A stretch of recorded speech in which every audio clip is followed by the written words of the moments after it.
Man, I hate this. I hate this. I don't want to talk about this. I'm tired. You hear my voice? The cold is catching up with me. I'm tired. I talk about Nintendo and play Nintendo to escape stuff. You know, I really want this to just be a video about a piece of Nintendo news, you know, but pre-orders for Switch 2 getting delayed. It does not exist in a vacuum. This is not the sort of thing you could just be like, oh, you know, they're getting delayed. See you later. We'll update you when we know when the new pre-order date is. Yeah, pre-orders are supposed to go out, start on the 9th.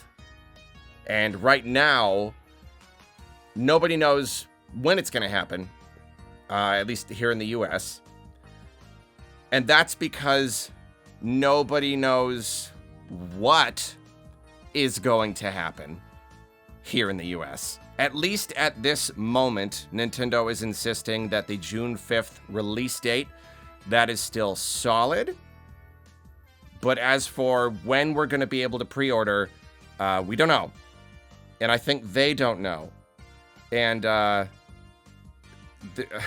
lot of stuff is really up in the air right now. We kind of touched on it in the prices video, the tariff stuff. And I really don't want to dredge up the whole pricing thing right now. But like, I do have to say, this idea that like this is all purely just 100% greed on the part of Nintendo is really, really silly, because at least here in the US, it may become very, very, very expensive for anybody to ship and sell products overseas to here. This is a very, very serious issue. And some people say, you know, like, well, it's not every other territory. Why are they selling this stuff for so expensive elsewhere? And I don't have all the answers right now. But like, the US is one of their biggest and most profitable territories. So no matter what happens, this really could affect their bottom line in a very, very big way. And sure, maybe there is some element here where like they're just kind of doing it because they think they can get away with it. Then there's also the idea that they're future-proofing because they foresee the economy tanking even harder. And so they're just trying to get ahead of things. Whatever. That's the whole price thing. Let's try to just set the pricing thing aside for the moment. It's so complicated. At least right now, we can't pre-order Switch when we thought the Switch 2 when we thought we could, because nobody knows what's gonna happen. If the tariff stuff goes through as planned, there's going to be a 46% tariff on Vietnam, which is where Nintendo manufactures their Switch 2 consoles. And Japan is where they manufacture game carts, and there'd be a 24% tariff on that. Meaning that even at the current prices, even with an $80 game and a $450 system, selling those products here, the increased price is barely even going to touch how much money Nintendo is set to lose. And Nintendo hates to lose money on hardware. You know, a lot of the other companies will sell hardware at a loss. And honestly, if I were running a business, I feel like that is the way to do it, because you don't make money on the hardware, you make money on the software. You want to get the hardware in people's hands. You try to break even. But whatever the case, Nintendo doesn't like to lose money on hardware. They like to make money on hardware. But right now, like, we can't possibly know how much it costs them to manufacture and ship these consoles. We don't know what their profit margin is or was gonna be on a Switch 2, but with a 46% tariff for their consoles and 24% on the games themselves, I mean, like, yeah, I really don't know all of this stuff. But like, at least just looking at just doing like the basic math, wouldn't they have to sell a console for like $800 to like actually like make up for it? I don't know. They've tacked another $50 on versus what we expected.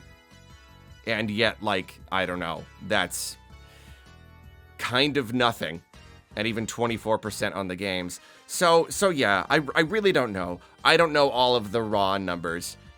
I just know right now, nobody knows what's going to happen. We just don't know. And, you know, it's easy to be mad at Nintendo, but I kind of feel, at least from where I'm sitting, golly, sure hope I don't upload videos like this and everybody's like, oh, you're wrong about all this. You don't know what you're talking about. But at least from where I'm sitting right now, the way I see it, this might not be Nintendo, you know, charging into uncharted pricing territory, just doing it because they can. It could just be that Nintendo happens to be the first company releasing a bunch of really big, high-profile stuff in proximity to all of these potential changes. There is a chance that this is going to have a really incredibly serious impact on the entire industry, not even just video games, but the entire tech industry. Really serious impact on how much it costs for companies to manufacture and ship these products to us. Having to pay more for games, I don't think this is just a Nintendo thing. I think we're gonna see this pretty across the board. And you know, it's easy to talk about video games. Again, I really like to focus on video games. I really want to on this channel. And just personally, I'd love to just focus on video games. But yeah, this is not going to just affect video games. This might be a really incredibly serious problem for our entire country and its entire economy.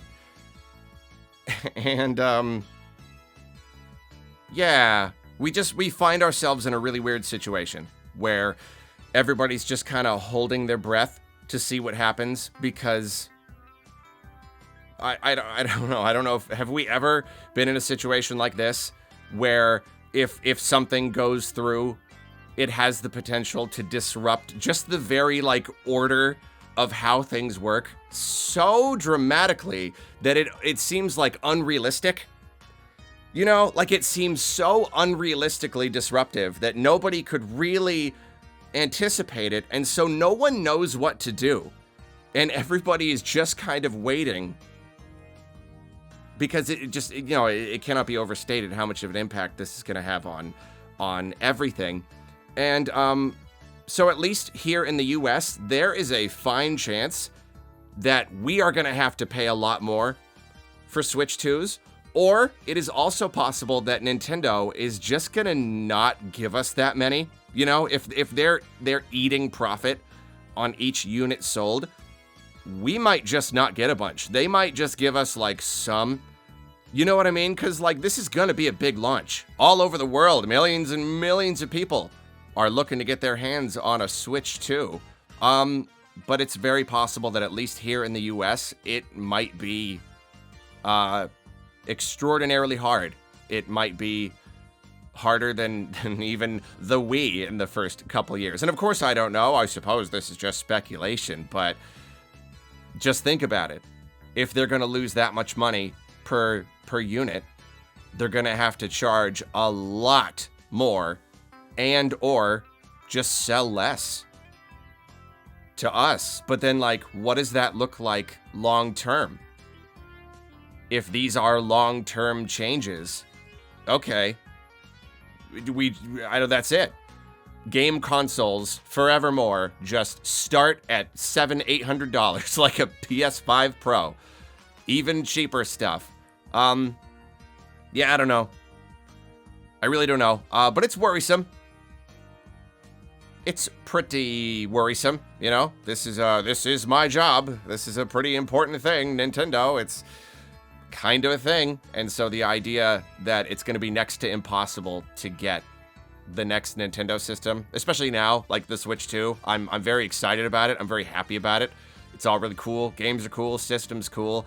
So now this, yeah, it's a bit of a bummer. The very small silver lining for me. Oh, phew, I was worried about securing a pre-order Now I don't have to worry about it for a while longer, because that's the thing. Scalpers were already making this stuff really hard. I just genuinely, I don't know how I'm going to get a Switch 2. I don't have, like, the tenacity to, like, be there and have all these tabs open and be, like, trying to beat the bots. I have no confidence that I'll be able to beat the bots.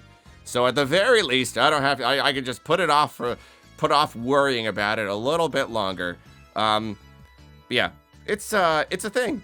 And it's not just a thing for video games. It's kind of a thing for all of us.